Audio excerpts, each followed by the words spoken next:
Once upon a time, there was a painter living in a shack near the sea. The painter, poor and worn down as the rocks in the cove, slaved away on his work, desperate to find something to make his work stand out from the rest. Yet no matter his studies, his practice, or his prayers, his work remained ignored.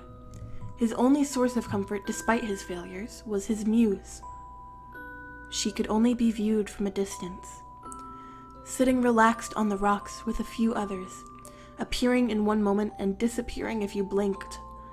The painter watched her, captivated. There was something ethereal about her, something wild and dangerous in the way she held herself. More than anything, the painter wanted to capture her for who she seemed to be. As the years went by, the painter learned more of her and what she was. A Selkie, if the legends were anything to believe, a creature of old wearing a seal's skin.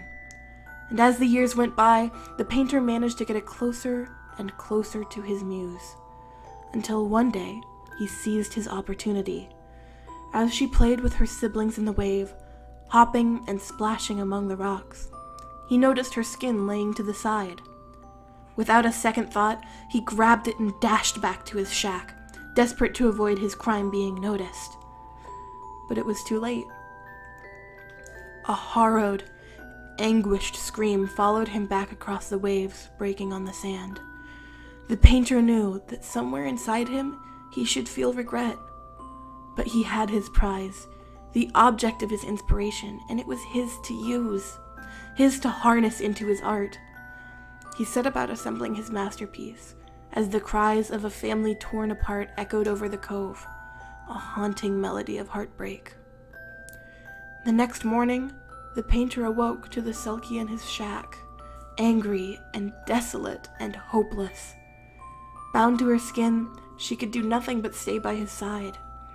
The skin itself, resting on the table, danced in the corner of her vision, but it was already too late for it to be taken back.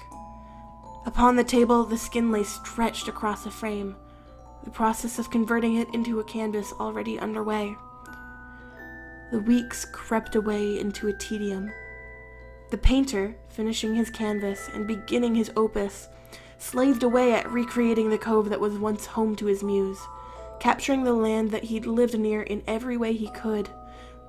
As he painted, the Selkie grew weaker and weaker and weaker. Likewise, the painter, in his obsession, grew sicker and sicker, forgetting to eat or sleep in his quest to create his masterpiece. It was only a matter of time till, in painting the last few strokes, the painter looked up to find his muse no longer there. Gone as he was, he paid it no mind, focusing on finishing his painting before inevitably passing as well. The painter, despite his sins, achieved what he had set out to do. The painting of his cove, found by his brother in his shack when he'd gone to check up on him, was a hit amongst the art world. It spoke of a melancholy that everyone who viewed it could feel, a desire to return home that no one could quite place, but no one could ignore. As the painting traveled from hand to hand and museum to museum, however, it gained a reputation beyond its sadness. A rumor whispered from past owners and museum workers that gained a whole new following. Rumor had it that in the dark of night, a soft crying could be heard from the painting, a wail echoing as though heard through water, and the painting, from no seeming source, would become wet with salt water.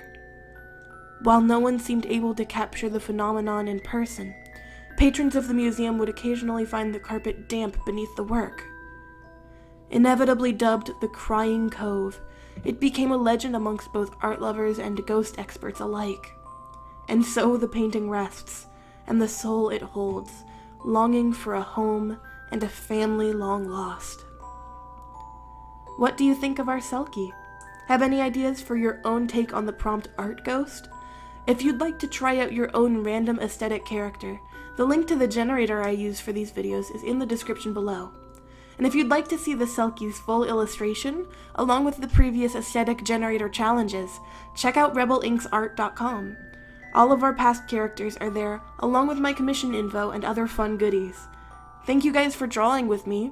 If you enjoyed, I'd love it if you gave this video a like, and if you haven't yet, subscribe to the channel to see all of our fun challenges and create with me. I hope you have a great day, eat some great food, and make some great art. Bye-bye!